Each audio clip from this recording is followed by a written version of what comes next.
life in Canada already feels like it's getting tighter every year.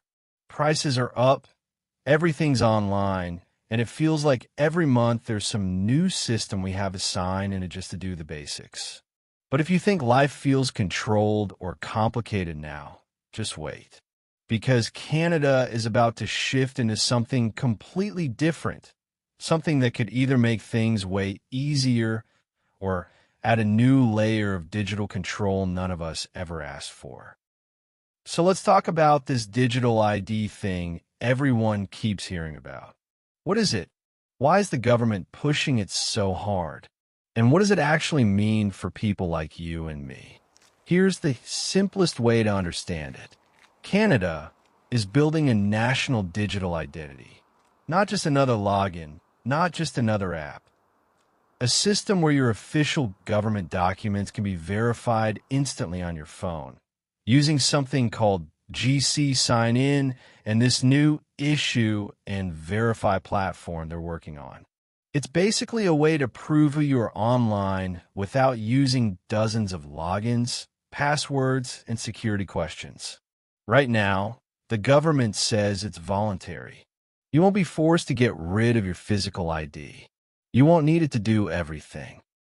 They say the goal is convenience, security, and faster access to things like benefits, applications, and services. But that's only the surface level. Once you look deeper, you start to see how big this really is. Because digital ID isn't just about logging in faster. It's about building a system that ties more and more of your identity to one central digital profile. And that means the government and any service that connects to this system can verify you instantly with fewer steps, fewer barriers, and a lot more consistency across the country. Now, that can be a good thing. It can mean no more lost documents, no more random account lockouts, no more mailing forms or waiting on hold for hours. But it also raises some pretty obvious questions. What happens when everything depends on a digital identity? What happens if the system gets hacked? What happens if you lose your phone? What happens if certain services slowly start requiring digital ID, even if it's voluntary at the start? And that's the catch. Most countries that roll out these systems start by calling them voluntary. But once the infrastructure is built, it usually becomes the default. Not because of evil intentions, but because everything slowly shifts toward the easiest, fastest option. And once businesses start accepting digital ID, banks start accepting it, health services start accepting it, people eventually don't have a choice. So what exactly is Canada planning to store in this thing? From what we know right now, the government wants the system to be decentralized. That means your info stays on your device, not in some giant central database. You get to choose what information you share, and only the minimum gets released. For example, proving you're over 18 without revealing your birthday. That's the idea behind this pan-Canadian framework they're developing.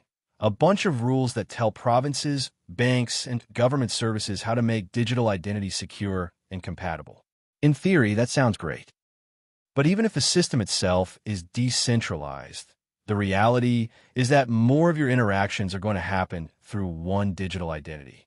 And the more you rely on one digital identity, the more power the system has over your everyday life. Think about it.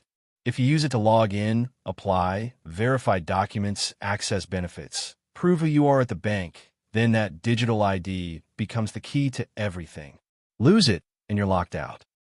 Get hacked, and someone has access to your entire digital life. And even though the government promises privacy, no one can ever guarantee perfect security. Not even them, especially not them. So where is all of this going? Well, the government is already pushing pretty hard. The Auditor General has said digital ID is becoming a federal priority. They want faster development, clearer standards, and a more complete rollout. They're building the technology while also working with provinces, banks, and private companies to make sure everyone speaks the same digital language. And here's the part Canadians need to pay attention to. Once these systems get rolling, they don't usually stop. They expand. More documents get added. More services connect.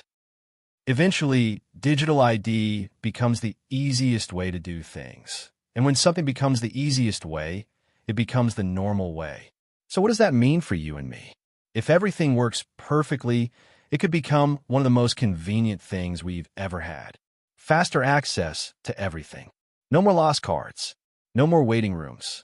No more outdated government systems from 1998. But if things go the other direction, it becomes something else entirely. A system where most of your interactions depend on your phone. A system where the government has more influence over how you identify yourself than ever before. A system that collects huge amounts of data, even if it's minimal at first, simply because you use it for everything. Digital ID isn't just another government project. It's a shift in how identity works in Canada. It could help a lot of people. It could streamline everything. And it could also open the door to a future where your digital footprint matters as much as your physical one. Whether this becomes the most useful upgrade Canada has ever had or one of the most disruptive changes in our daily lives depends on how the government rolls it out, how far they push it, and how much Canadians are willing to accept as normal. Because the future of identity in this country isn't physical anymore. It's digital. And once that switch fully flips, life in Canada is going to look very, very different.